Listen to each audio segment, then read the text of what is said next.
সম্প্রদায়ের মানুষ। আমি একটা কথা বলি, আবহমান কাল ধরে বাংলাদেশ সৃষ্টির পূর্বে এবং বাংলাদেশ সৃষ্টির পর পর্যন্ত আমরা কিন্তু এদেশে সকল বর্ণের সকল ধর্মের মানুষ মিলেমিশে বসবাস করছি।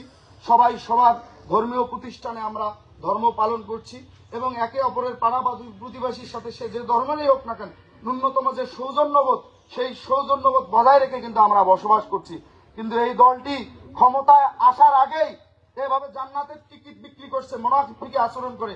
বোঝেন, এরা যদি বাংলাদেশের ক্ষমতায় কখনো কোনোদিন যায় তাহলে বাংলাদেশের অবস্থা কি করবে।